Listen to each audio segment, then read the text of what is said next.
temos o imenso prazer de estar com você mais uma vez nesta segunda-feira e damos nosso boa noite a todos os que estão nos assistindo e a também vocês que estão neste auditório conosco. É uma alegria muito grande tê-los aqui entre nós.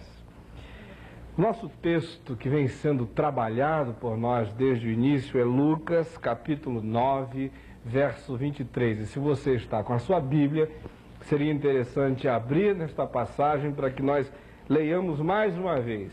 Ao final deste curso, no mínimo, você vai saber este texto de cor para falar para si mesmo até naqueles momentos de ataque de sonambulismo. Então vamos ler. Dizia a todos: se alguém quer vir após mim, a si mesmo se negue, dia a dia tome a sua cruz e siga-me. Eu vou repetir. E Jesus dizia a todos: se alguém quer vir após mim, a si mesmo se negue, dia a dia tome a sua cruz e siga-me. Na nossa primeira aula, nós fizemos uma introdução à questão do discipulado, afirmando que seguir Jesus é o mais fascinante projeto de vida. Na segunda aula, nós falamos da tensão que existe entre a obediência e a criatividade na perspectiva do discipulado. Já na terceira aula nós vimos que na fórmula do convite ao discipulado há um ser ou não ser, eis a questão, ou seja, há uma convocação veemente a que o ser humano se manifeste de maneira definida diante de Deus. Já na quarta aula nós vimos que em razão desse ser ou não ser, o discípulo precisa ser capaz de querer, porque tantas vezes a desembocadura do discipulado implica numa cisão, numa decisão que gera ruptura. Foi isso que falamos. Na quinta aula, nós refletimos sobre o fato de que esta decisão implicava, sobretudo, em decidir estar após Jesus, tendo-o como modelo, tendo-o como arquétipo, tendo-o como ponto de referência. E, sobretudo, esse estar após implicava num aprendizado humilde e quebrantado, aonde se assume a referência de Jesus, o projeto de Jesus, o modelo de Jesus, como alguma coisa absolutamente definitiva para a existência do discípulo, ante cujas manifestações não há apelações, não há o que questionar, e para isso precisa-se ter uma mente já invadida por noções de humildade e de quebrantamento. Hoje nós vamos penetrar um pouco mais nessa questão de que o discipulado implica numa entrega radical da nossa vida a Deus e ao próximo. Apenas para que a gente se situe em relação ao fato de que estamos tratando deste texto de Lucas 9 desde o início, é que eu quero lhe dizer que dessa fórmula aí do discipulado, desse convite de Jesus a todos para que o sigam e dia a dia tomem a sua cruz, nós já tratamos de alguns elementos fundamentais e constitutivos daquele apelo. Nós vimos na primeira aula a questão do dizia a todos, essa convocação explícita aqui. Qualquer um se interesse pelo projeto do reino de Deus. Vimos a questão do se alguém, que implica na possibilidade de que qualquer um venha. Não há critérios seletivos do ponto de vista do status. Vimos também a palavra quer, essa ideia de desejar e desejar mesmo. E na última aula nós vimos o após mim, que implica em humildade e ter a Jesus como ponto de referência. Hoje nós vamos ver o a si mesmo se negue. E qual a desembocadura disso? Aonde é que deságua essa perspectiva na vida prática de cada um de nós, na nossa própria história? Meus queridos, no curso da história cristã, pouca coisa se tornou mais controvertido e poucos temas manifestaram-se mais conflituosos do que esse da autonegação.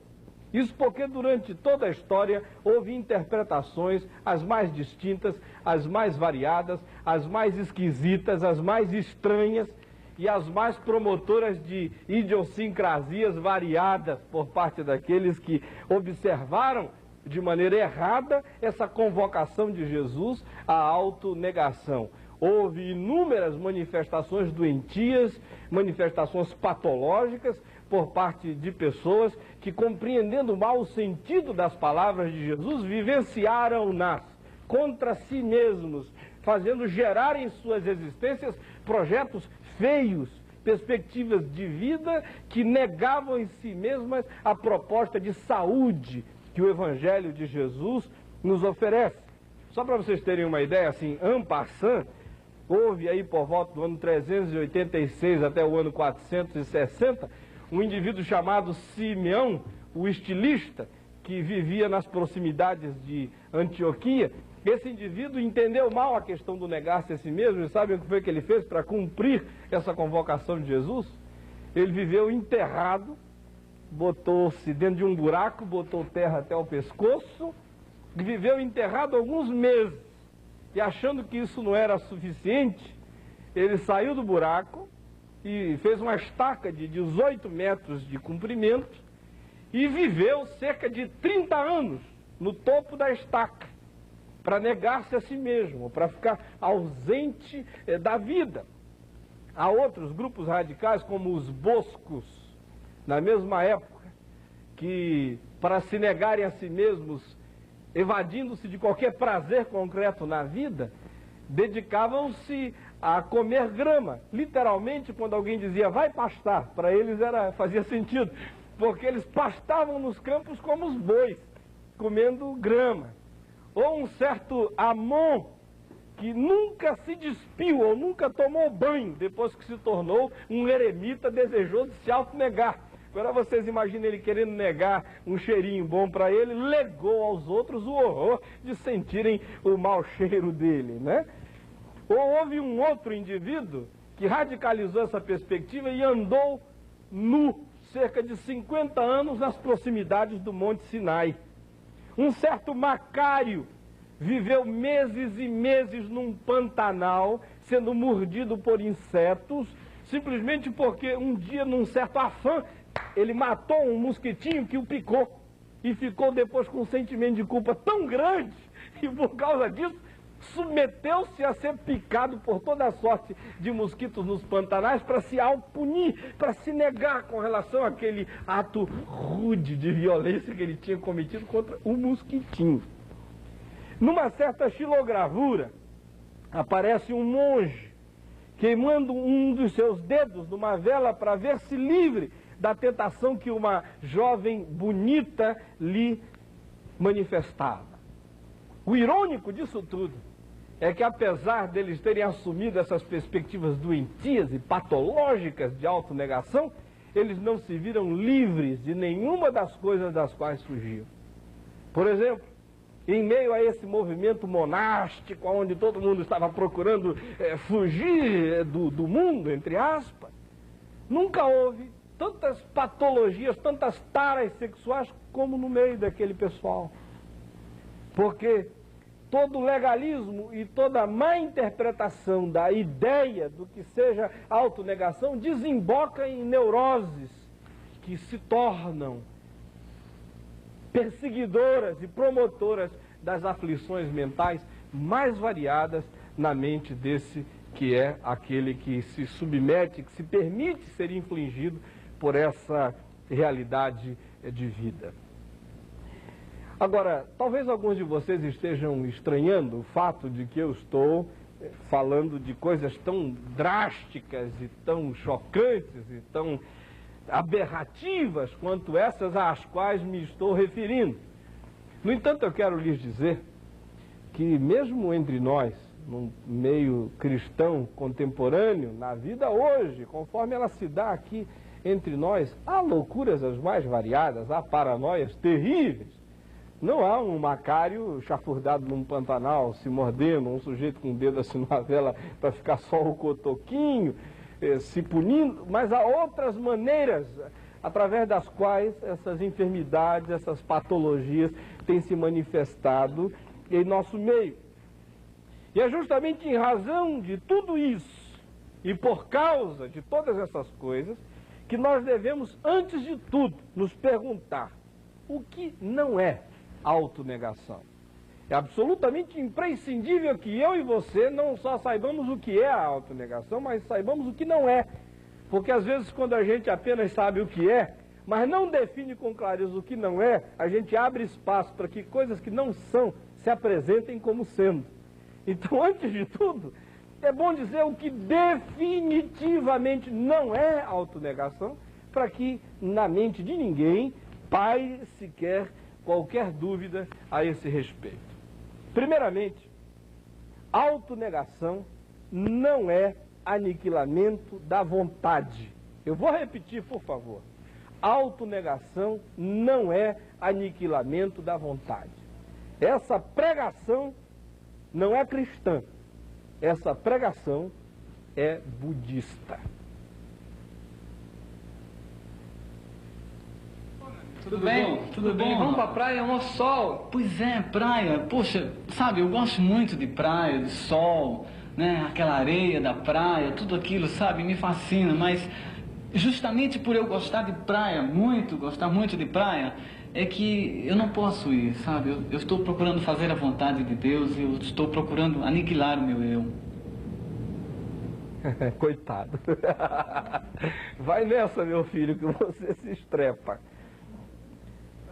Essa perspectiva de que a pregação cristã implica em negar a vontade, não é cristã, é budista. As pessoas não sabem. Há muitos budistas nas nossas igrejas que precisavam estar em templos budistas. Há livros por aí que tem uma teologia budista do princípio ao fim, onde o indivíduo manda negar a vontade, essa morte do ego. Mas a verdadeira perspectiva cristã não é da morte do ego, é a morte do ego-ismo. O egoísmo é que tem que morrer, o ego não. Ao contrário, para alguém negar o ego, o egoísmo, precisa ter um ego bem solidificado, para ter vontade suficiente para dizer não à patologia que se acerca do ego. Mas foi Buda, por exemplo, quem entendeu que a vida humana era tão chafurdada, tão encharcada, tão atravessada, tão eivada de dor, que isso só se explicava em função do fato de que ela existia em razão do desejo. Ou seja, o ser humano é uma pessoa que deseja, que quer, que anela, que tem vontade. Então, para que não houvesse a dor, era preciso aniquilar o desejo, a vontade. E para aniquilar o desejo, a vontade, só matando a pessoa. E ele não fazia isso propondo o suicídio. Ele fazia isso propondo o aniquilamento da pessoalidade. Ou seja, os desejos, tudo que constituísse a vontade, teria que ser de alguma maneira brecada, freada, aniquilada. E o indivíduo tinha que, por assim dizer, mergulhar numa maneira de ser gente na qual a pessoalidade dele se extinguisse e ele fosse cada vez mais compatibilizando a sua existência ao todo impessoal do cosmos. Ao nosso próprio modo, entre nós, no meio das nossas igrejas evangélicas, há muita pregação budista. Segundo lugar, sobre o que não é autonegação, preste atenção. Autonegação também não é alienação da vida. Alienação não é autonegação, é sim suicídio intelectual, social e humano. Olá! Oi! Tudo jóia? Tudo bom, você? Legal! E aí, menina, tá sabendo da nova proposta para Constituinte? Não. Só me interesso pelas coisas do Evangelho. É mesmo? É. Mas não se interessa por nada que tá acontecendo nesse nosso país atualmente? Não me interessa não, irmãzinha. O que me diz respeito hoje em dia são as coisas do reino, sabia? Eu, quando me converti ao Evangelho, fiquei assim uns meses, assim, absolutamente bobo, né? A vida acontecendo em volta e eu dizia que tudo estava destinado para o fogo, tinha mais aqui queimar. E eu não tinha nada a ver com isso, né?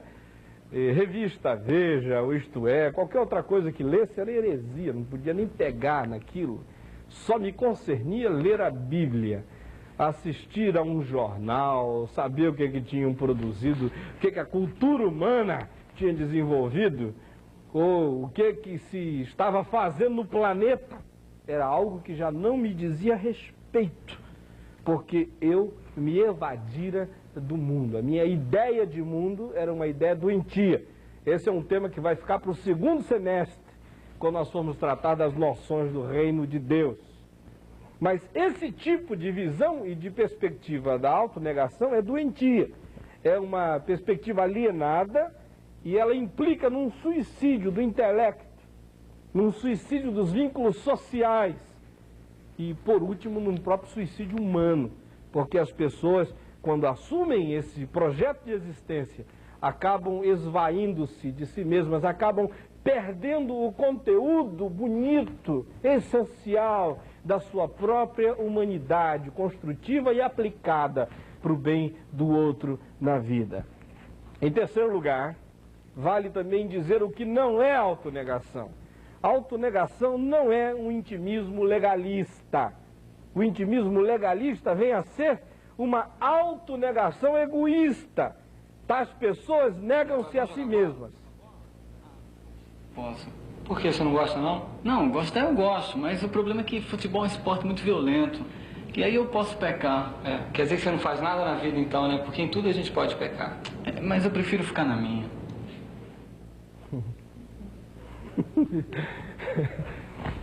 Esse moço aí nunca jogou bola porque ele pode pecar. Quem está vivo também pode pecar. Talvez a melhor solução para ele fosse se suicidar, acabar com essa possibilidade de vez. Mas existe muita gente vivendo esse intimismo legalista. E o que eu quero que você preste atenção é no seguinte, é que essas pessoas, elas se negam para si mesmas e não a si mesmas para o bem dos outros. Essa autonegação é apenas delas para elas próprias. Se você perguntar no que implica o fato de elas estarem fazendo o que estão fazendo, ou melhor, de não fazerem nada, se aquilo acontece por bem de alguém, você não vai encontrar a menor possibilidade de que haja reflexos positivos daquela autonegação na vida do próximo. É uma autonegação paradoxalmente egoísta, porque elas negam-se a si mesmas para si mesmas. Já a perspectiva da autonegação bíblica implica em que se eu me nego a mim mesmo em alguma coisa, essa autonegação tem que desembocar na construtividade, na produção de alguma coisa que afete positivamente a vida do meu próximo, a vida do outro. E em quarto lugar, autonegação não é praticar exercícios ascéticos.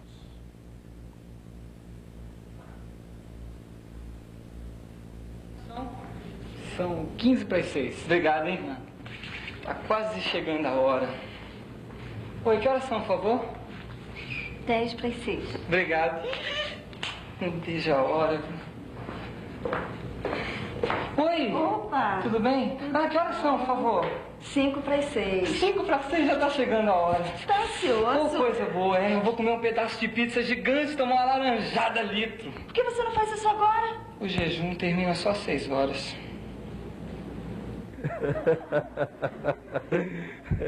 Agora, essa representação que vocês viram aí acontece muito na prática. A minha mulher não inventou isso, ela que redigiu esses textinhos, não inventou isso, não precisou imaginar. Nós temos amigos que nós já vimos fazer exatamente isso, não é? Feito guardar 2 refrigerantes, assim, lotar a geladeira de coisas boas, esperando a hora do jejum acabar para caírem gulosamente em cima daquilo tudo.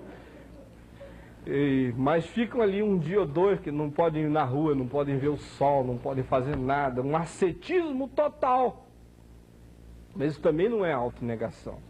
Vejam o texto de Colossenses, capítulo 2, versos 16 e 17, o que nos dizem a esse respeito. Por favor, todos abram as suas Bíblias. Colossenses 2, versos 16 e 17. Aqui está dito: ninguém, pois, vos julgue por causa de comida, ou bebida, ou de festa, ou de lua nova, ou sábados. Porque tudo isso tem sido sombra das coisas que haviam de vir, porém o corpo é de Cristo. E mais ainda, vamos ler os versos de 21 a 23, que dizem: Não manuseeis isto, não proves aquilo, não toques aquilo outro, segundo preceitos e doutrinas dos homens, porque todas estas coisas com uso se destroem. Tais coisas, com efeito, têm aparência de sabedoria, como o culto de si mesmo, e falsa humildade, e rigor ascético. Todavia, não tem nenhum valor contra a sensualidade. O que a palavra de Deus está dizendo é fulminante, é um golpe definitivo sobre essas noções estranhas de autonegação. Por favor, prestem atenção, porque há muitos de nós que vivem exatamente isso que a palavra de Deus recomenda que não se viva, anunciando ideias e fórmulas do tipo seguinte: não toques isto, não manuseis este livro, cuidado que a coisa está quebrando aqui, não ponhas neste canal de TV, ou ainda, eles nunca dizem isso, não toques naquilo, com relação ao dinheiro. Alguns que são ascetas em tudo, mas na hora do dinheiro eles pegam com prazer até no que não é deles. Ou então, não proves aquilo, não proves a comida, não proves a bebida, ou não toques aquilo outro, não te relaciones com tais pessoas, não pegues esse tipo de objeto. Paulo diz que estas coisas são apenas fachada, são apenas aparência. No fundo, elas são de fato um culto de si mesmo, uma autoglorificação, uma falsa humildade. Não passam de rigor ascético, sem nenhum valor na hora em que a vida se enrijece contra nós, na hora em que as seduções nos acometem. Paulo diz, nessas horas, estas coisas todas não têm nenhum valor contra a sensualidade. Meus queridos, nós já vimos o que não é autonegação. Agora, nós somos conduzidos a uma reflexão positiva, pois se já sabemos o que não é autonegação, então vale tentar discernir o que é autonegação. Primeiramente, autonegação é renúncia do ordinário a favor do extraordinário das causas do reino de Deus. Eu vou repetir e eu quero que você anote e guarde isso e infunda essa perspectiva até as entranhas de você mesmo. Autonegação é renúncia do ordinário da vida a favor do extraordinário das causas do reino de Deus. Nós vimos na semana passada como a desembocadura do discipulado podia passar pela renúncia dos bens, das afetividades, do status. E hoje eu quero acrescentar algumas coisas a essa ideia de renúncia. Primeiramente, falando sobre a ideia de renúncia que passa pelos bens, não como abandono dos bens. É verdade que no texto de Marcos 10, de 17 a 22, quando Jesus fala daquela convocação ao moço rico que não aceitou ao apelo do discipulado e foi triste para casa porque não conseguia abrir mão de todos os seus bens, não conseguia vislumbrar um bem maior em seguir a Jesus.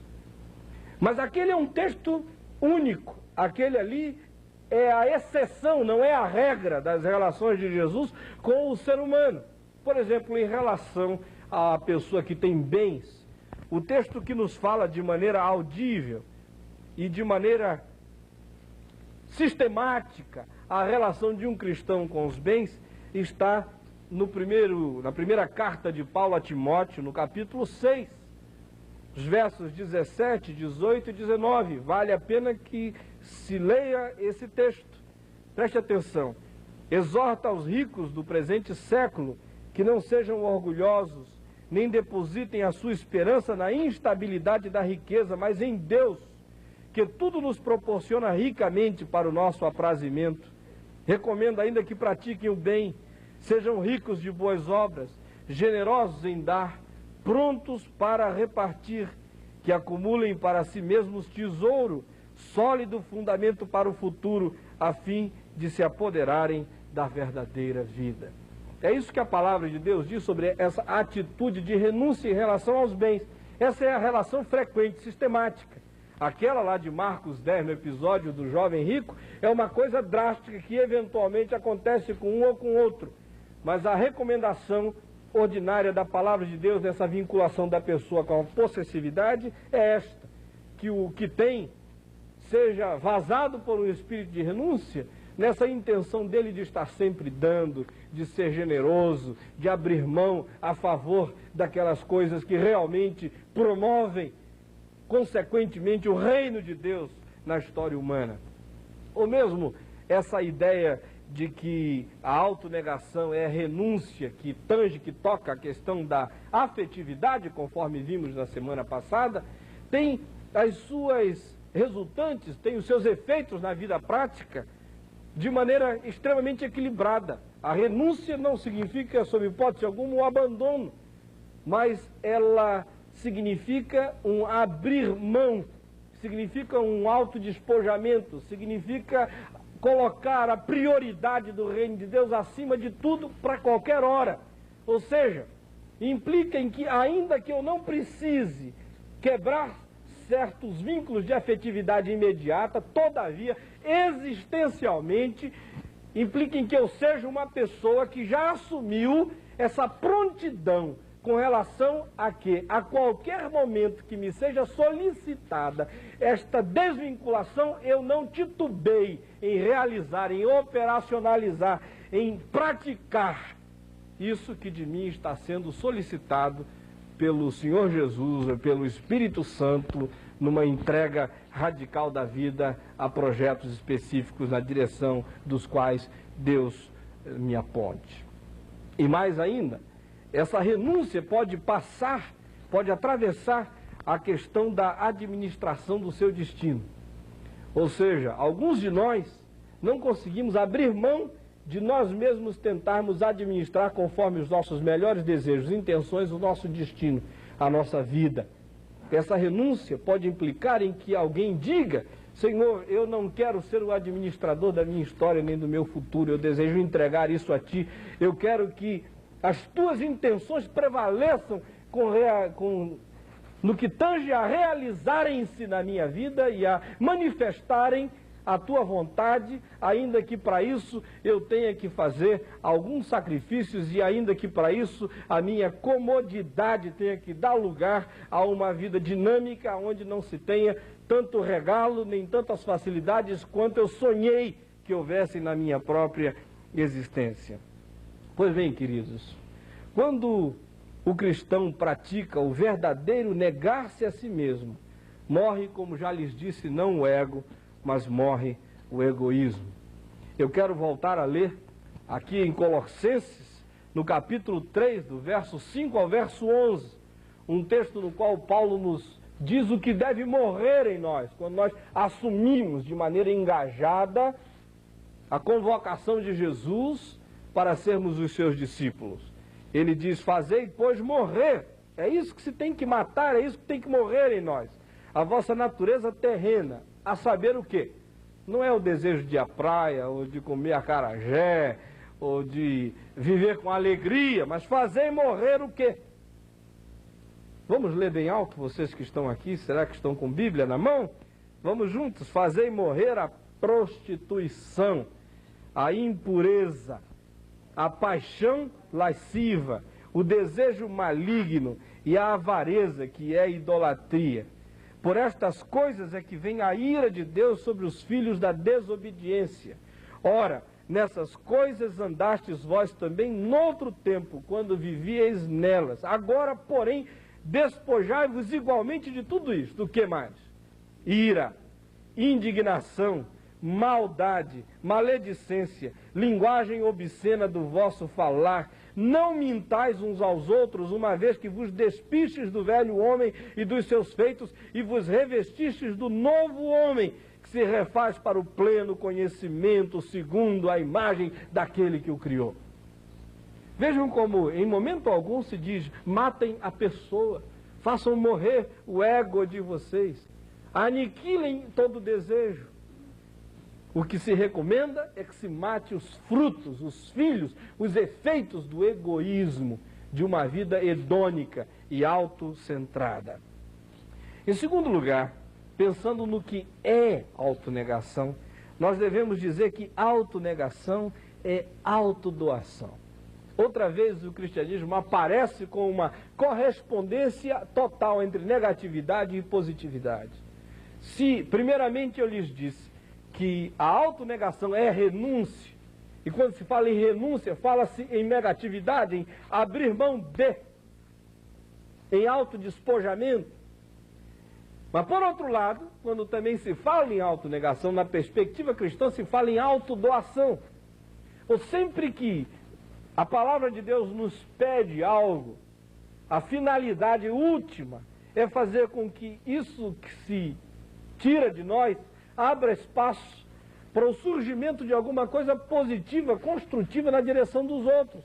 Deus não tem nenhum prazer em autonegação que não gere positividade. Então a autonegação genuína implica em autodoação. Negar a si mesmo só faz sentido se for um negar a si mesmo por alguém ou por algo que não seja em função de mim mesmo. Esse para mim é o ponto fundamental. É uma maneira de você aferir, de você checar, de você examinar, de você pesar, ponderar se uma convocação à autonegação é cristã ou não. Porque se essa autonegação é só para você mesmo e não tem nenhuma consequência genuína, não tem nenhum resultado que se possa aferir como realmente agradando de fato a Deus e com uma desembocadura histórica que abençoe o outro, que abençoe o próximo, então não é uma autonegação genuinamente cristã. E os outros eus aos quais eu preciso me dar são sempre Deus e o próximo. Não é o cachorrinho totó lá de casa, a gente tem que tratar bem. Os meus filhos, inclusive, conhecem um provérbio de Salomão, que eu já os fiz decorar, que diz que o justo cuida bem dos seus animais, o perverso é que os trata malignamente. Não é? Tem que cuidar bem da vida. Mas os outros eus, aos quais eu e você precisamos nos dar nessa perspectiva da autoentrega, são a Deus e ao próximo. Mas talvez então alguém diga, bom, mas aquele moço que deixou de ir à praia, aquele moço que não gostava de fazer nada, que não sabia o que estava acontecendo no mundo nem na vida, ele estava se alienando para Deus. Acontece que uma outra maneira de você saber se você está de fato se dando a Deus é perguntando se esse dar de si a Deus significa um dar de si ao próximo. Porque essa nossa ideia esotérica de que podemos nos dar a Deus sem nenhuma consequência na vida dos outros é uma ideia falsa, é falácia, é mentira. Deus não tem nenhum prazer numa existência que se evade de compromissos com o mundo, com a vida, com a sociedade, com o próximo, para ficar pretensamente se doando a Deus dia e noite, num quarto escuro, num negócio assim. Quando esses períodos de presentificação nossa diante de Deus acontecem, como resultado disso, sempre tem que vir a seguir um serviço mais intenso nosso à vida e ao próximo. Porque serviço e ministração a Deus, que não resultam em ministração nossa ao próximo, tem sempre que ser questionados. Somente assim é que a autonegação pode de fato se tornar sadia. Agora, queridos, eu quero ver com vocês alguns cuidados que se deve ter com relação à questão da autonegação. Isso porque, como já vimos, e eu introduzi a nossa aula de hoje falando daquelas situações patológicas que já houve no passado, né? Com Macário, com Simeão o estilista, com os Boscos, com aquela gente toda que ficou assim meio perturbada com essa ideia da autonegação. Justamente por isso, eu não quero que ninguém tenha entendido mal o que eu falei, e justamente em razão dessa possibilidade de que alguma pessoa tenha compreendido mal o que falamos, é que eu quero listar agora alguns cuidados que todos nós devemos ter no que respeita a este tema. Primeiro, é preciso ter um cuidado de não ser ingênuo, a fim de não sermos explorados de maneira tola e sem sentido pelos outros. algumas pessoas que assumem essa postura da autonegação, mas essa autonegação tem acontecido nas existências delas como alguma coisa que veio produzir uma ingenuidade patológica. Elas agora se negam a pensar, se negam a raciocinar, se negam a verificar se uma coisa é lógica ou não. E mesmo no meio cristão há um monte de preguiçosos morcegando, querendo encontrar um irmãozinho praticando essa autonegação, para se pendurarem e irem de carona nesse irmão o resto da vida. E não é raro nós encontrarmos um irmão assim, autonegado, sendo morcegado para todo lado. Ou então um desses irmãozinhos que praticam essa autonegação sendo explorados de maneira silenciosa por um patrão canibal, que está prestes a devorá-lo. Ele não tem nada a dizer porque ele está se negando. Cuidado. Segundo lugar, cuidado para que tal prática não traga consigo nenhuma ideia de passividade, languidez ou imobilidade. Autonegação não significa uma vida parasitária, uma vida improdutiva, uma vida imóvel, uma vida sem planos, sem ideais, sem projetos, sem sonhos. Eu quero lhes dizer o seguinte, mesmo o movimento monástico na história da igreja gerou dois tipos de perspectivas de autonegação. Uma delas foi aquela com a qual eu introduzi a aula de hoje, uma autonegação patológica. Um outro tipo foi uma autonegação sadia, bíblica, cristã, genuína. Eu devo lhes dizer que em função dessa atitude radical de alguns monges, é que a maior parte das estradas europeias foi construída, porque foram os monastérios os elementos de maior produtividade na Idade Média. E foram alguns desses seres humanos que viveram com radicalidade o seu compromisso com Deus, que mais operosos foram, que mais trabalhadores foram, que mais construtores da história em volta foram. Então, por favor, é bom não pensar que autonegação implica em imobilismo, porque de maneira alguma é isso que a palavra de Deus sugere. E em terceiro e último lugar, cuidado para que a prática da autonegação não seja a morte do ego. Ao contrário, o discípulo sadio é alguém que sabe quem é, sabe o que quer, sabe para onde vai, sabe quais são os seus dons, sabe o que deve fazer, sabe o que pode e o que não pode. Eu disse que era em último lugar, mas tem mais um quarto cuidado. Cuidado para que a autonegação não signifique um estilo de vida no qual não haja espaço para cuidar de si mesmo.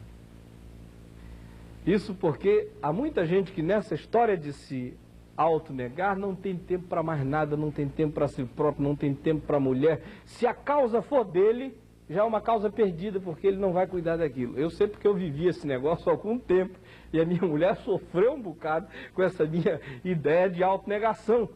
Qualquer outra coisa era prioridade em relação a mim. Podia estar morrendo, me acabando, mas simplesmente eu não tinha nem direito de cuidar de mim mesmo, porque eu era uma pessoa morta, que não podia tratar de mim. Mas era um morto muito útil, porque vivia cuidando, né? Quase até ao abuso e à morte. Meus queridos, concluindo a nossa aula, quero lhes dizer que Cristo é o protótipo da autonegação. Nele, a autonegação é compatível com a vida, é compatível com a felicidade, é compatível com a alegria. Isso porque, se a gente olha para a vida de Jesus, sendo ele o nosso protótipo, o nosso modelo, o homem tipo, nós verificamos que ele tem tempo para tudo.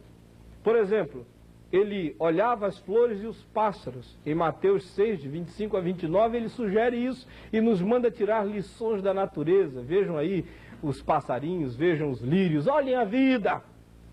Ele contemplava a chuva e o sol, é o que nos diz Lucas 12, 54 e 55. Ele apreciava a chegada do verão, é o que diz Lucas 21, no verso 30. Ele gostava de uma boa pescaria, é o que diz Lucas 5, no verso 4, convida os amigos, vamos ao mar pescar. Ele aproveitava boas refeições e banquetes, diz Mateus 11, verso 19. Aliás, eu não sei como é que ele conseguia estar em tantos banquetes, porque com aquela agenda que ele tinha, sobrava sempre tempo para um lanchezinho aqui, um banquete acolá, um bocado de coisa. Eu preciso aprender com ele essa ginástica, onde caiba tanta coisa boa depois de uma vida tão intensa. E mais ainda, ele promovia piqueniques com os amigos. Marcos 6, versos 31 e 32, onde a vida está tão exaurida de opções de lazer, que ele para tudo, chama os discípulos para irem para um lugar à parte, para recompor as forças, comer sossegados, ficarem juntinhos e tudo mais. E ainda, ele tinha amigos queridos, de João, no capítulo 11, verso 5, e ele se alegrava com as boas notícias, diz Lucas 10, verso 21, dava atenção às crianças, diz Mateus 19, verso 13, cumpria uma agenda tremenda com objetividade. De vez em quando se diz, e não era chegada a sua hora, ou para cumprir as escrituras fez isso. Tudo estava agendado com clareza, com objetividade na vida dele. E era obstinado com relação aos seus objetivos, nos diz Lucas 9, no verso 51. Era compassivo, mas não era sentimentalista. Ele acabou de libertar o endemoninhado de Gadara, e o homem pede para segui-lo, e Jesus diz, não, volta para os teus. Era uma coisa que eu, pessoalmente, teria dificuldade em fazer para não magoar um novo convertido. Mas ele manifestou a compaixão tão grande nas coisas fundamentais que ganhou autoridade para dizer não nas coisas periféricas, com clareza e objetividade. Era plenamente doado, mas não era desnecessariamente desgastado. Vocês vejam em Marcos 3, no verso 9, como ele tratava e falava às multidões, mas cuidou de arranjar um barquinho para ficar afastado da multidão, criar uma equidistância suficiente, porque diz o texto que todos se arrojavam a ele, que estava ficando impossível autopreservar-se.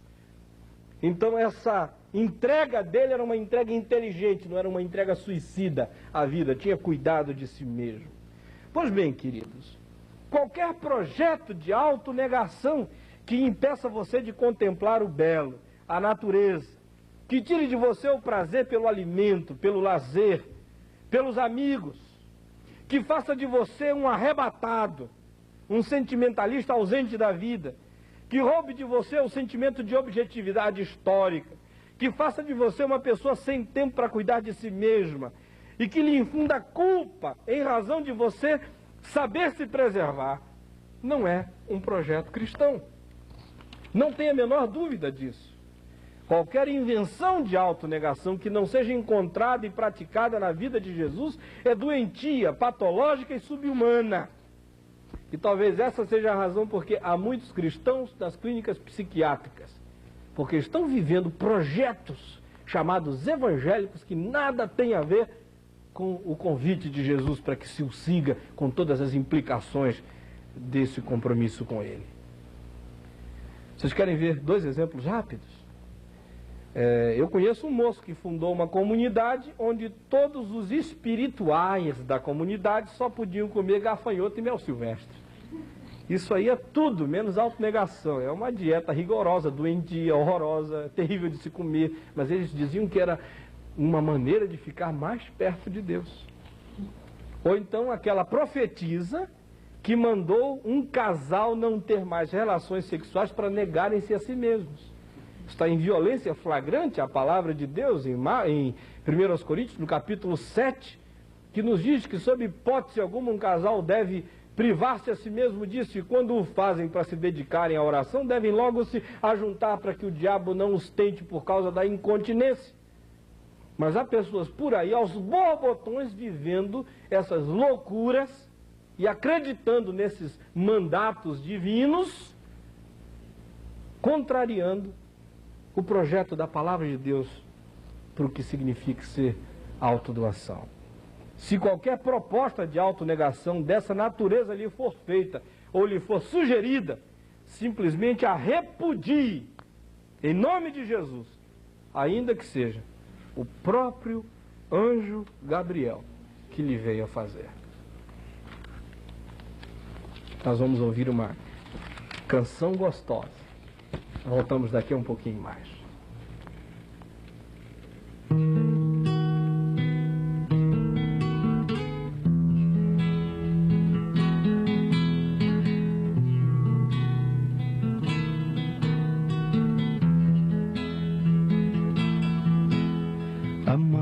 a Deus é viver no paraíso,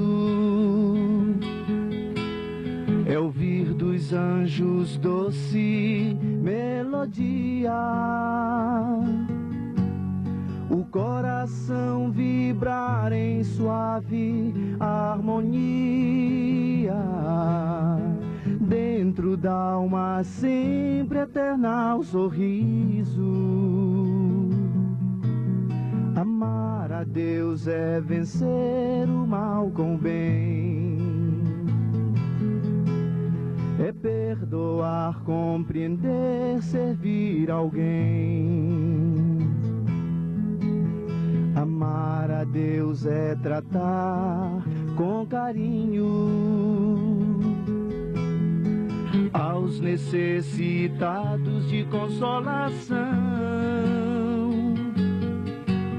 e aos tristes sofredores é ser cristão, orientar a todos no melhor caminho. Amar a Deus é vencer o mal com o bem, é perdoar, compreender, servir alguém. Amar a Deus é viver para ser útil, aplicar no bem o tempo, não ser fútil, ser bondoso amigo, demonstrar amor e viver em comunhão com o Senhor. Amar a Deus é vencer o mal com o bem, é perdoar, compreender, servir alguém. É perdoar, compreender, servir alguém. Amar a Deus é vencer o mal com o bem.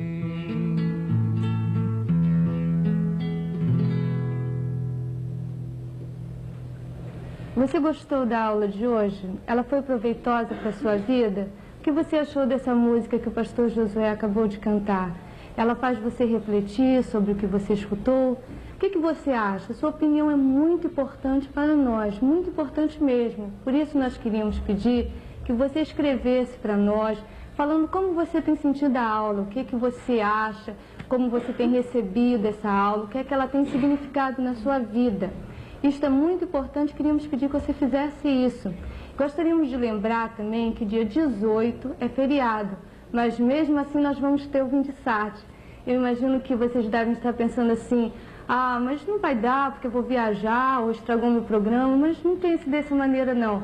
Dá para você voltar um pouquinho antes e participar da sua aula. Então, lembre-se disso, lembre-se que esse é um programa feito para você e nós queremos que você participe deste ministério do qual você faz parte. Inclusive, nós estamos contando com a sua participação efetiva para divulgar o projeto Vindissat. Se você está gostando, está sendo abençoado com esse projeto, chame alguém, um irmão, um parente, um amigo, convide para assistir o Vindissat às segundas-feiras com você. Você é uma pessoa fundamental para o bom andamento desse projeto. Nós contamos com a sua participação. É isso aí. E hoje nós temos aqui uma visita muito especial, especial para mim porque é minha sogra, mas ela é uma participante do Vindissat, ela é aluna do curso em Manaus e a Leinha vai falar um pouquinho com ela. Leinha, por favor. Boa noite. Esta é a Dona Laci, mãe do pastor Caio. Está aqui de passeio no Rio e veio nos visitar essa noite. Como boa aluna, não perde a aula. Dona Laci, eu gostaria de saber, e os nossos participantes também, como está sendo a aula lá em Manaus? Bem, antes de eu dizer como é que está sendo a aula, eu queria aproveitar a oportunidade para mandar as minhas saudades, o meu beijo saudoso para o meu esposo e toda a minha casa que está me assistindo agora, e também para a igreja, os evangélicos que estão lá ouvindo este programa. Agora, respondendo a sua pergunta, eu gostaria de dizer que 27, com exceção das 2 primeiras aulas, chegou muito bem, tem chegado muito bem para nós, para Manaus. E quanto às aulas, o povo evangélico que assiste ali na minha igreja tem recebido com muita alegria e tem havido bastante receptividade no meio do povo. Nós estamos muito satisfeitos com o programa. Dona Laci, muito obrigada pela sua participação. Se você, como a Dona Laci, vier ao Rio a passeio, a trabalho, numa segunda lua de mel, você não perca a oportunidade de vir aqui ao auditório da Embratel assistir conosco, participar do grupo que está assistindo aqui da Embratel ao vivo o projeto Vindesat. Nós temos aqui hoje também esse livro para indicar, recomendar a todos vocês. O nome dele é Seguir a Jesus, o mais fascinante projeto de vida. Ele é da autoria do pastor Caio Fábio e foi baseado nele que ele está desenvolvendo esse primeiro módulo do nosso curso. Você pode adquiri-lo na livraria mais próxima da sua casa, da sua cidade, ou então através do coordenador do seu curso. Você conversa com ele, pede o livro e ele vai entrar em contato conosco. Ele é muito importante para o melhor aproveitamento do curso. Nós recomendamos a todos vocês que leiam esse livro, Seguir a Jesus, o mais fascinante projeto de vida. Este é um livro que você não pode deixar de ter, este, Seguir a Jesus, mas esse também é um livro ótimo. Ele já tem sido anunciado várias vezes aqui no nosso programa e é um livro bastante prático para a sua vida. O que Deus tem de melhor para a sua vida, aliás, o que Deus tem de melhor para a minha vida, para a minha, para a sua, para a de todas nós, não é? E este livro é um livro muito bom, é um livro que fácil de você ler, porque são pequenas devocionais para a vida diária. E aqui, diz aqui, por exemplo, essa daqui, Retrato de Família. Outra, Verdadeiramente Satisfeito. Todos os tópicos são tópicos interessantes e que todo mundo pode aproveitar bastante para a sua vida prática. Uma pessoa influente, Meu Evangelho e assim por diante. Este é um livro da editora Vida e você deve adquiri-lo. Da mesma maneira como Seguir Jesus, você vai encontrá-lo em qualquer livraria evangélica ou então você pode pedi-lo diretamente à Editora Vida. Anote o endereço, Editora Vida, Avenida da Liberdade, 902, São Paulo, São Paulo.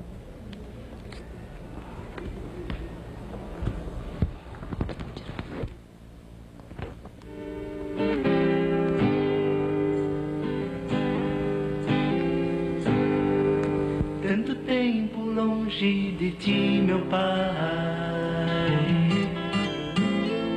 tanto tempo longe do meu Senhor.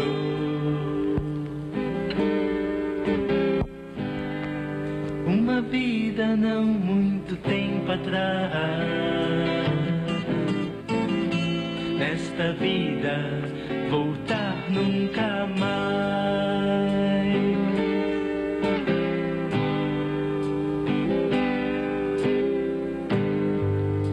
Seguir a vontade do meu Senhor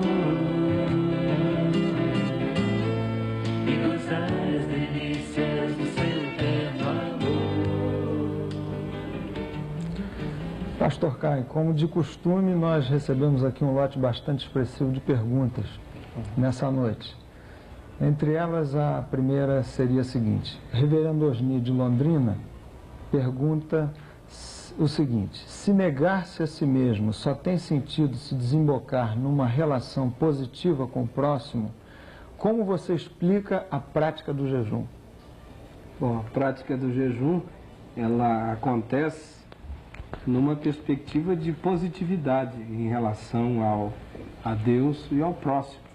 Vocês se recordam de que eu disse agora no finalzinho da aula, de que mesmo aquelas coisas que se dirigem na verticalidade para Deus, elas têm que ter efeito na vida do próximo. Então, é o que o texto de Isaías 58 nos dá conta, quando fala do jejum que agrada a Deus.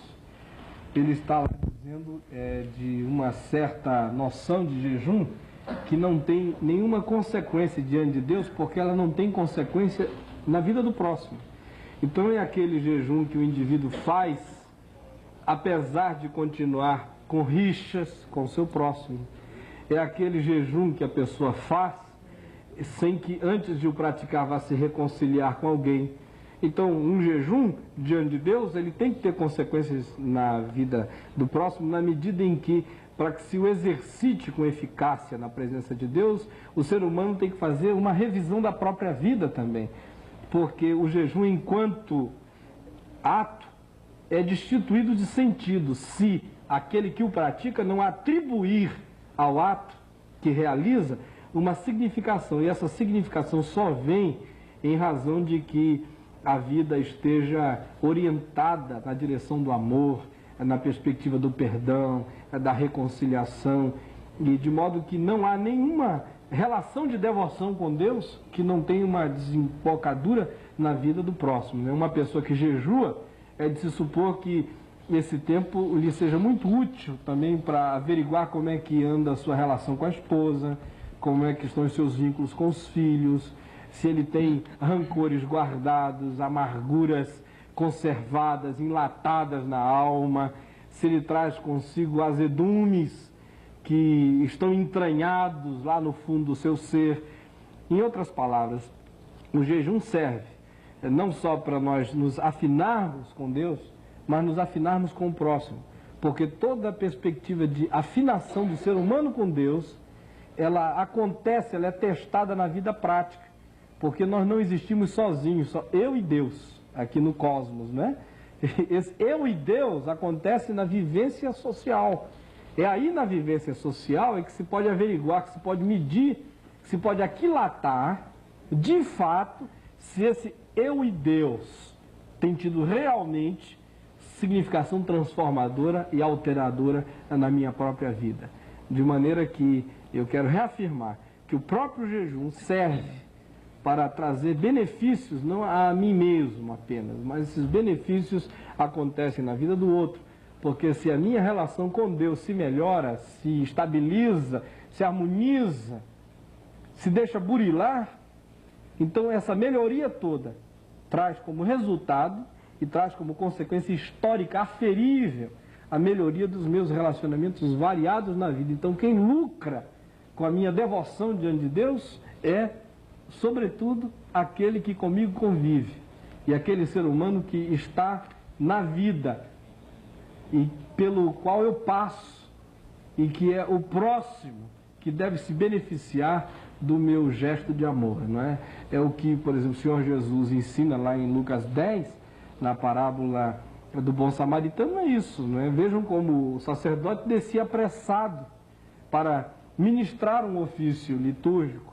O levita estava cioso de também chegar logo à sinagoga e de participar de todo o processo de leitura da Escritura, mas o samaritano, que não estava com toda essa vinculação explícita, devocional diante de Deus, mas mantinha uma relação estável com Deus. E foi justamente por isso que essa sua devoção para com Deus se manifestou na prática, pela sua devoção para com o ser humano, né?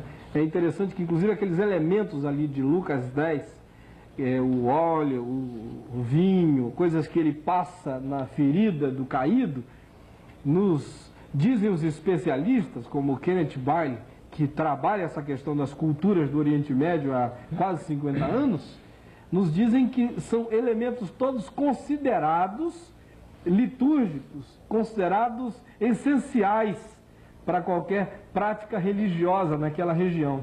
Então, o que, por assim dizer, Jesus está tentando nos passar é de que o verdadeiro culto, quem estava oferecendo ali a Deus, não era o sacerdote apressado, nem o levita angustiado para chegar logo, mas era o samaritano capaz de fazer o seu vínculo com Deus desembocar no atendimento e no benefício do próximo. Pastor, agora uma pergunta de um aluno do Rio de Janeiro. Certo. Ele pergunta o seguinte: se alguém resolve abdicar de um prazer para dedicar-se a Deus, esta pessoa está errada? Não, se for um prazer para você abdicar do prazer, é muito prazer em conhecê-lo. Porque às vezes abdicar desse prazer dá um prazer maior, não é? Que é abdicar do prazer pelo prazer de fazer isso diante de Deus.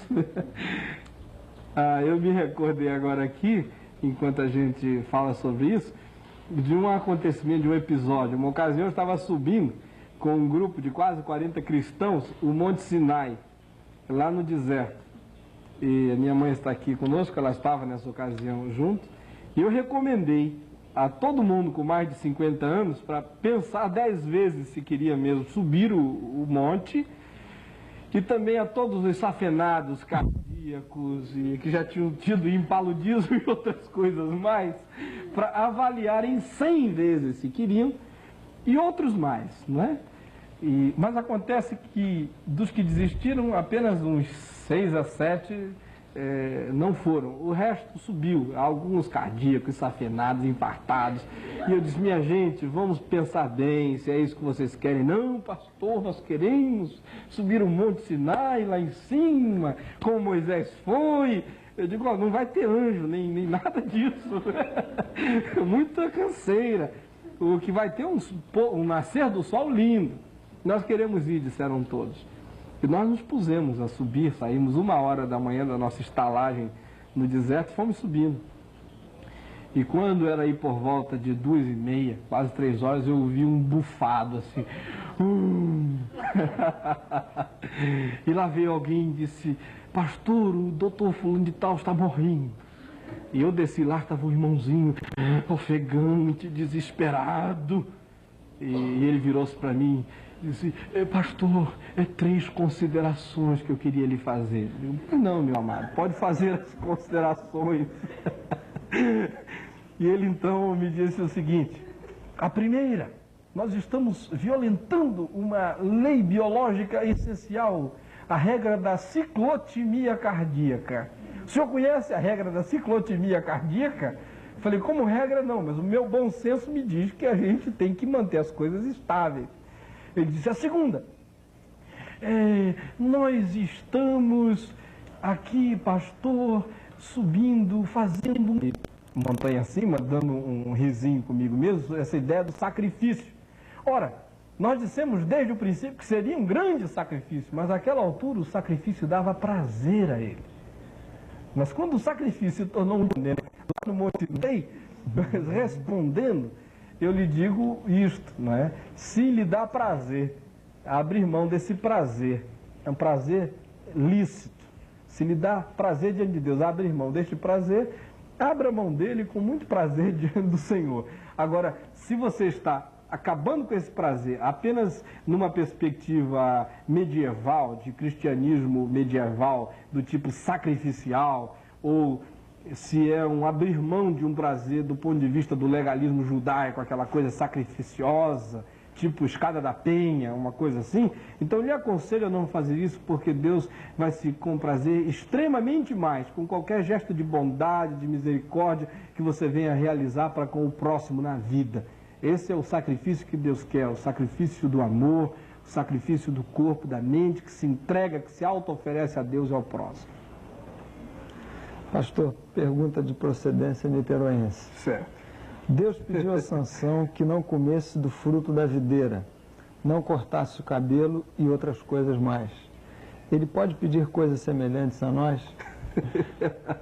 Você deve ler o livro do Kierkegaard, Temor e Tremor, para ver essa questão do debate entre a moralidade geral e a resposta exclusiva do indivíduo, mediante a fé, a uma coisa única que Deus lhe pede. No entanto, eu devo dizer que essas coisas únicas que Deus, porventura, nos pede, só são pedidas de fato por Deus quando em si mesmas elas não significam um afrontamento dos princípios gerais da Escritura.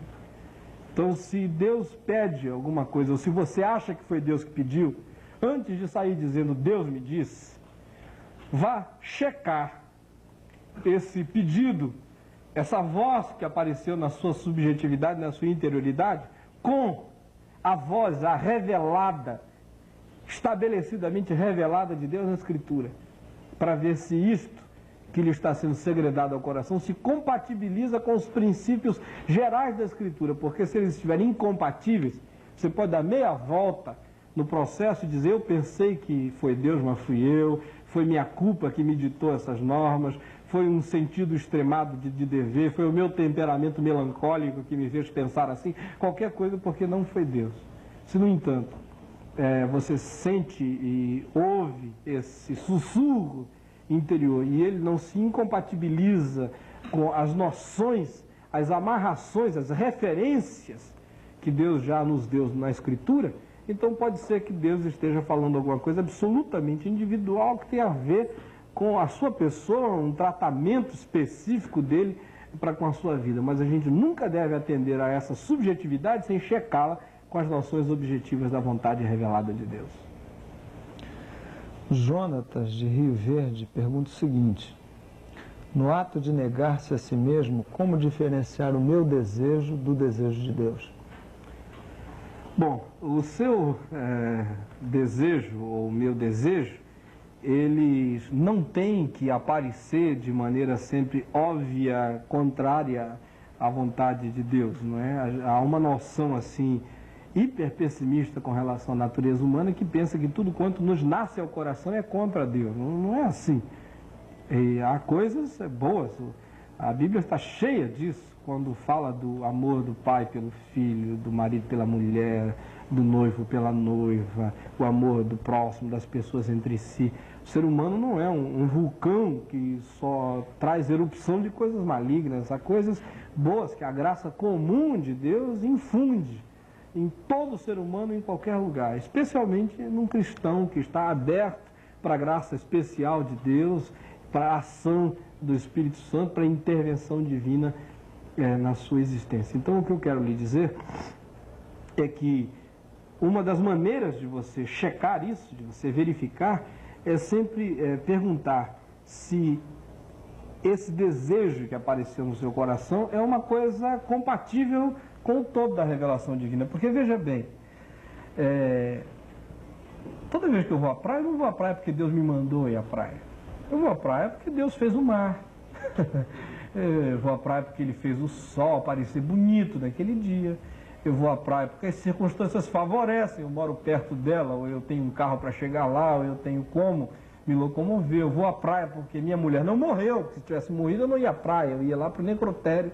Enfim, há uma série de coisas que eu não preciso ficar perguntando se é vontade de Deus ou não é vontade de Deus. Elas são lícitas, estão aí para serem vividas. E nesse sentido, transite pela vida com liberdade, com tranquilidade, sem aflição, sem agonia alguma. Agora, naqueles casos específicos, onde a coisa se lhe parece fora do comum, não é algo ordinário, é algo extraordinário, então faça aquilo que eu disse na primeira pergunta, né? Ao responder lá, a pergunta anterior. E vá checar se o extraordinário que você tem dentro de si é compatível com as noções ordinárias reveladas por Deus na sua palavra. Pastor Caio, o Silas de Fortaleza pergunta o seguinte: quais os conselhos a serem dados ao irmão que se priva de algumas atividades para não impedir que isto sirva de tropeço para alguém? Bom, atividades. Bom, não faz parte de uma greve para não ser tropeço para o patrão. Bom, eu recomendo a esse irmão ler Romanos 14, todinho, 10 vezes, 20 vezes, decorar aquilo ali, não é? Porque lá a palavra de Deus é clara quando diz que a gente deve tomar muito cuidado para não fazer tropeçar uma pessoa débil na fé, um irmãozinho novo, uma pessoa tenra no Evangelho, alguém de consciência fraca. Mas essa recomendação de Paulo quanto a que não façamos ninguém tropeçar na fé, ela não é uma recomendação para nos neurotizar. E quero só dizer uma coisa, essa pergunta já veio aqui na primeira aula, tenho certeza que fizeram, e eu até falei um pouquinho de Romanos 14. Naquele dia eu deixei de dizer uma coisa que é absolutamente importante, e é o seguinte: muitas vezes nós nos privamos de certas coisas, imaginando que essas coisas vão chocar alguém que é novo na fé. Mas eu quero contrariar essa noção, dizendo que na maioria das vezes, as coisas das quais nos privamos não chocam os que são novos na fé. Chocariam se nós as vivenciássemos, não os débeis na fé, mas os antigos da fé. Porque há muitas noções que hoje a gente acha que seriam escandalosas para uma pessoa novinha que vem chegando na igreja, que não são escandalosas, são escandalosas para os antigos que estão dentro da igreja. E, como eu disse naquele dia, assim, até com medo de ter sido irônico demais, para os casca grossa, lembram que eu falei isso? Mas para esses novos não. Alguns desses novos ficam escandalizados de perceber que existe gente na igreja se escandalizando com tão pouca coisa. Essa que é a verdade. O princípio de Romanos 14 não é para eu não fazer ficar escandalizado um crente antigo na fé. É para eu não fazer ficar escandalizado um que vem chegando de fora. Ora, mas a coisa em si da qual eu me poupo, eu me privo, não é ilícita. Ela é lícita, eu tenho só que saber se convém ou não convém. É o que a palavra de Deus manda. Então, se quem vem de fora é alguém que não se choca com isso, porque essa noção não tem nenhum significado para ele, eu devo, com muito vagar e cuidado e cautela, começar a fazer com que esses novos cristãos que estão vindo de fora não comecem a aprender esse excesso de mandamentinhos produzido pela tradição dos nossos anciãos, que é para eles mesmos não se tornarem discípulos dessas crostas e dessas estruturas de observância doentia que nada tem a ver com o Evangelho. Ninguém chocou mais os casca-grossa, ninguém chocou mais o pessoal que era bisneto de Moisés, coisa assim, do que Jesus. Vocês leiam, por exemplo, para não citar outros textos, apenas Mateus 23, de 1 a 36, para ver como é de hipócrita para lá, que ele trata esse pessoal, não é? Que fica coando mosquitinho, engolindo dromedário, camelo, elefante branco, Moby Dick, né? Eles não comem sardinha e engolem o Moby Dick. Então há muita coisa assim na nossa estrutura. E às vezes a gente fica dizendo, cuidado para esse novinho na fé não se escandalizar com isso aqui, mas ele nem vai se escandalizar, o novinho na fé. Quem vai se escandalizar é o bisneto de Abraão, né, que está aqui entre nós, já construiu toda uma estrutura e tornou aqui o sacrossanto e não quer que ninguém toque naquilo ali. De modo que, se você amar, é o que diz lá Paulo, quem ama não transgride a lei. Se você vive com amor, você vive com cuidado, com cautela, e faz o possível para que a sua existência seja construtiva, mas também você é corajoso ao ponto de chamar um irmão e dizer, olha irmão, essa estrutura chamada religiosa que o irmão observa tem a ver com as suas preferências, com os seus gostos, com a sua memória e com a sua tradição, mas não tem absolutamente nada a ver com a Escritura. Se o irmão quiser ser tão somente bíblico, admita que é uma opção sua viver assim, mas não transforme a sua opção numa regra para nós, porque a nossa regra é a palavra de Deus, única regra de fé e prática, não nos esqueçamos disso. Pastor, a Madaline do Planalto Paulista pergunta o seguinte: é possível haver verdadeira autonegação se não se ama a si mesmo, se não se tem autoaceitação e um conceito positivo de si mesmo? Não, não pode haver. É por isso que Jesus disse que para amar o próximo é preciso amar a si próprio. É quem não gosta de si, não gosta de mais ninguém, não gosta nem de Deus. Porque quando a gente se sabe, se admite como sendo imagem e semelhança de Deus, uma das maneiras de nós amarmos a Deus é pelo que Ele fez em nós, por sermos o que somos e como somos. Então, até mesmo, para amar a Deus, você tem que amar a si mesmo, e quanto mais você tem uma boa visão sobre si próprio, mais você ama a Deus de maneira descontraída, e quanto mais você tem uma visão equilibrada sobre si mesmo, mais você consegue olhar para o outro de uma maneira tranquila, não é? De modo que as pessoas que mais são rancorosas, em geral, são aquelas que menos conseguem tratar consigo mesmas. e elas não conseguem nem conviver com elas próprias. É por isso que elas transferem toda essa sua impossibilidade de autoconvívio para as suas relações externas com o outro. De modo que, respondendo de modo claro, autoimagem, autoaceitação são elementos constitutivos de qualquer ser humano sadio e com capacidade de se dar para o próximo, sem ser um dar de si de modo culposo, de modo compulsório, de modo compulsivo ou de modo neurótico. A próxima pergunta de um dos nossos alunos diz o seguinte: negar a si mesmo pode significar largar o emprego ou faculdade para tornar-se um missionário? Pode, não é? Agora, tem que ter uma finalidade. Largar o emprego, a faculdade, para alguma coisa. Só largar o emprego e a faculdade, eu digo não. Há muita gente por aí. Olha, o Senhor me falou que é para eu largar o emprego e a faculdade para ficar lendo a Bíblia em casa. Eu digo, ó, vá criar vergonha. Né? Leia a Bíblia na hora do almoço. Vá estudar, vá trabalhar, vá fazer qualquer outra coisa. Senão você vai virar um parasita evangélico. Não é? Há muitos parasitas entre nós, evocando a divindade para ser sócia nessa decisão de não fazer nada na existência.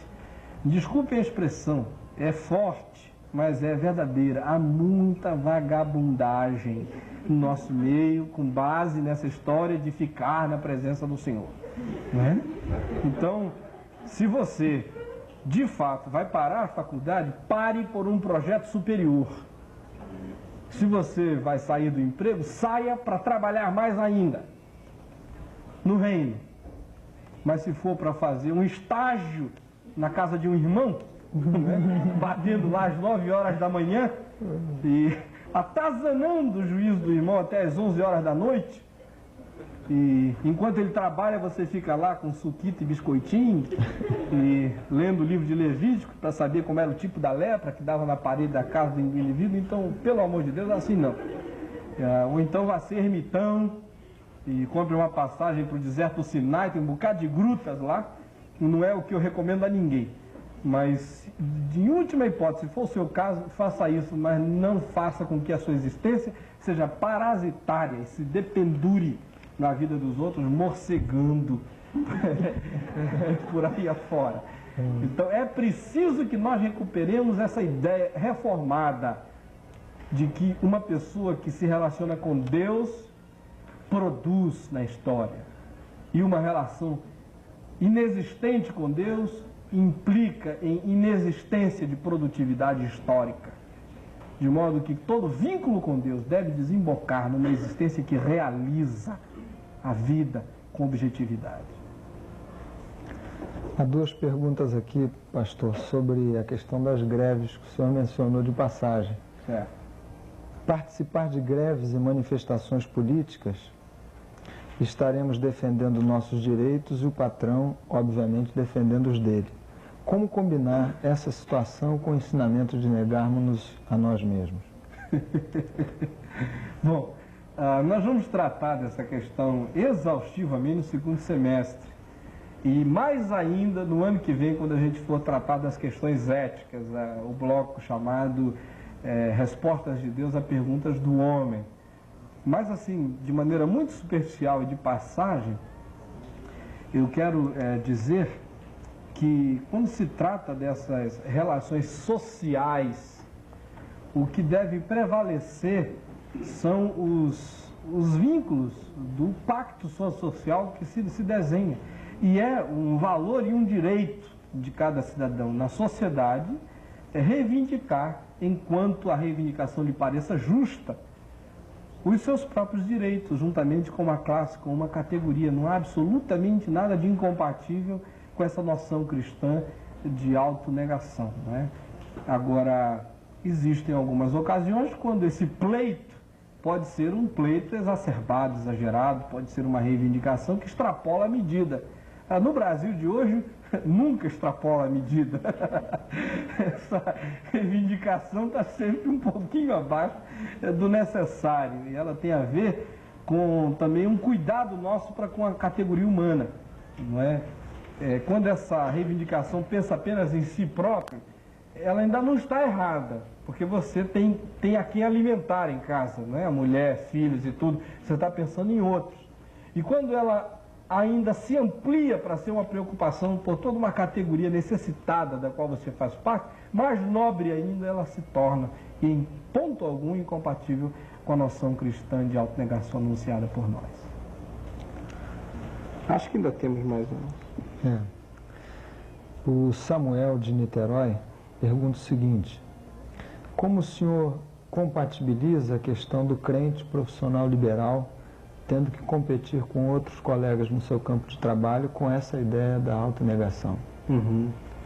Bom, quando você compete no trabalho, a ideia bíblica, lá em Mateus, capítulo 25, quando se fala ali da parábola dos talentos, não é a de que você deva competir com o outro. Você compete consigo mesmo.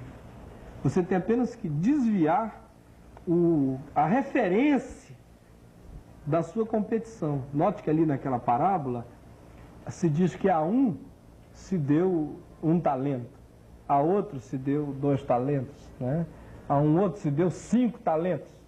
E quando o Senhor volta, não pergunta se você fez mais do que o outro ou menos do que o outro. O que o Senhor pergunta é o que você fez com o que eu dei a você. Então a referência não é o outro, a referência sou eu mesmo. Diante das chances que tive, das possibilidades que tive, das oportunidades que me apareceram, diante de tudo que me veio às mãos, o que foi que eu fiz com essas chances, né? Então, eu acho que o que falta para nós nesse mundo capitalista no qual vivemos é desviarmos, é nos desmundanizarmos, desviarmos a nossa atenção dessa noção capitalista, selvagem que está em volta de nós, onde eu estou competindo com o outro. Mas quando eu mudo isso, digo, não, eu estou competindo comigo mesmo, é pela minha superação, é por chegar aonde eu sei que posso chegar, aonde Deus deseja que eu chegue, alcançar o que eu posso alcançar, para que com o que eu venha a conseguir a minha vida se torne muito mais generosa e ampla para com a necessidade do meu próximo. Quando eu penso nisso, então eu posso ser o empregado, eu posso ser o patrão, eu posso ser o empresário, ou eu posso ser o funcionário público, mas eu vou estar sempre trabalhando com essa noção de autossuperação no que quer que eu venha fazer. Se o outro está progredindo, ótimo. Se eu, para progredir, tenho que ser mais esperto do que os outros, como em geral tem que ser, eu vou ser mais esperto, não na perspectiva de ficar passando a perna nos outros, mas na perspectiva de superar a mim mesmo em relação a desenvolver a minha inteligência para que sempre na minha vida eu esteja conseguindo ver um pouco mais além, porque é através desse ver um pouco mais além é que a vida rola na direção da construtividade das coisas boas. Acho que já nos fizeram sinal de que estamos chegando ao finzinho, né? Bom, meus queridos, nós queremos lhes agradecer o fato de terem estado conosco até agora. Esperamos que vocês estejam tendo a chance de convidar outras pessoas para participarem do Vindisat. Na realidade, eu gostaria que vocês se tornassem pessoas que se sentem parte deste curso. Vocês não estão pagando aí, eu não sei nem quanto é que se paga para fazer o curso, mas seja lá quanto vocês paguem, eu sei que não é muito. Agora, vocês não estão pagando para fazer um curso, vocês estão financiando uma coisa absolutamente inédita na igreja no Brasil. Então, quando você pagar aí, não ache que você está pagando. Saiba e ganhe a consciência seguinte: eu estou ajudando a patrocinar uma coisa inédita, que se crescer, pode vir a se tornar uma bênção para a igreja do Senhor Jesus neste país todo. E eu gostaria que você tivesse dentro de si essa consciência, esta ideia bem firme, bem forte no seu coração. Agora, Uma outra coisinha que eu queria era pedir que vocês, durante a semana, convidassem outros irmãos para fazer o curso com vocês na segunda-feira. Tragam essas pessoas. Já deu para perceber que qualquer um que entre em qualquer parte desse curso entende tudo que se está dizendo, porque as nossas aulas têm princípio, meio e fim, não é? Então, se ele não pegou as anteriores, mas ele entra na sétima, ele capta tudo.